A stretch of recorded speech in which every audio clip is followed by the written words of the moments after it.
Assalomu alaykum hammaga. Bugun sizlar bilan Italiyada yashash xarajatlarini ko'rib chiqamiz. Xo'p, bu yerdagi xarajatlar hammasi sizlar viza olib O'zbekistondan Italiyaga kelmoqchi bo'lganingizda bilishingiz kerak bo'lgan xarajatlar. Xo'p, ya'ni vizadan keyingi prosess. Birinchisi bu samolyot uchun, ya'ni flight ticket uchun qilinadigan xarajat 350 yevrodan 750 yevro oralig'ida bo'ladi. Bu qaysi aviakompaniyani tanlashingizga bog'liq. Har xil variantlar bor. Pegasus Airlines, Uzbekistan Airways, Wizz Air yoki Turkish Airlines.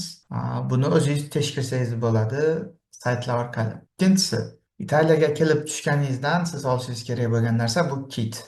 Buni qayerdan olasiz va nega bu xarajat kerak? Kit bu Italiyaga kelganingizdan keyin biz aytamiz временный propiska, ya'ni vaqtinchalik yashash hujjatini olish uchun siz to'lov qilasiz. Bu hujjatni buni o'zi to'ldiriladigan shablon Posta Italianadan olasiz va qaytadan u yerga to'ldirib topshirayotganingizda 130 yevro fi to'lashingiz kerak bo'ladi. Keyin sim karta olinadi.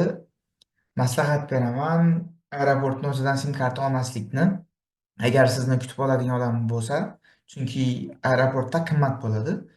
Aeroportdan shaharga o'tganingizdan keyin ancha arzon bo'ladi. Bu ham kompaniyasiga bog'liq. 10 yevrodan 25 yevrogacha bo'lishi mumkin. Birinchi marta oshirganingizda qimmat, keyin har oylik to'lovi o'rtacha 7 yoki 8 yevro atrofida bo'ladi. Sug'urta buni 2 oydan keyin yoki 1,5 oydan keyin olsangiz bo'ladi asosan. Chunki siz kelganingizda O'zbekistonda elchixona uchun qilingan vizangizni sug'urtasi bo'ladi. Shuning uchun 2 oylardan keyin olasiz. Bu ham har xil tanlash huquqingiz bor. Xohlasangiz arzonrog'ini, xohlasangiz qimmatrog'ini, xohlasangiz Italiyani tipi National Healthcare System, ya'ni Italiyani o'zini tibbiyot sug'urtasini olsangiz bo'ladi. U 750 yevro turadi.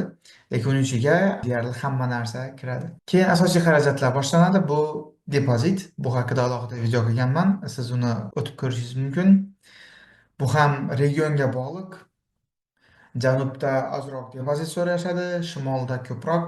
Bu o'rtachasi olingani, bundan kamroq yoki ko'proq ham bo'lishi mumkin. Ijara xarajatlari har oy uchun 300 yevrodan 800 yevrochaga bo'lishi mumkin. Bu ham xuddi shunday regioniga qarab farq qiladi. Janubda ozroq, shimolda ko'proq. Bu yerda single room, ya'ni bir xonada bir odam yashashini xarajati aytilgan, ijarasi.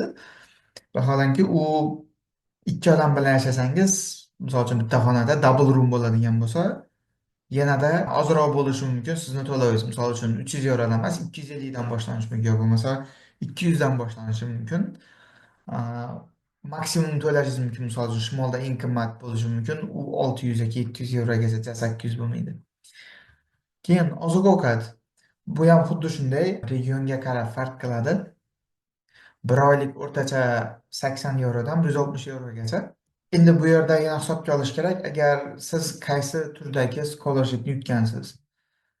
Agar u regionalniy bo'ladigan bo'lsa, sizda bu xarajat boshida ko'proq bo'ladi. Agar boshqacharoq bo'ladigan bo'lsa, scholarshipingiz turi, ya'ni universitetni o'zi sizni ovqat bilan ta'minlaydigan bo'lsa bir mahal, unda xarajatingiz bundan arzonroq ham bo'lishi mumkin, chunki faqat bir mahal uchun xarajat qilasiz. Undan tashqari yana xarajatlar bor. Misol uchun birinchi oyda asosiy tepadagi samolyot, kit, sim karta, sug'urta va depozit uchun xarajat qilsangiz, keyingi oylarda faqat ijara va oziq-ovqat uchun xarajat bo'ladi va undan tashqari sim karta uchun har oylik oplata, soch oldirish xarajatlari, u ham o'rtachadan 10-15 yevro bo'ladi va umumiy sizda kelib chiqadigan transport uchun yoki bo'lmasa nimadir olish kerak bo'ladi, kiyim va hokazolar uchun yana xarajatlaringiz ketadi.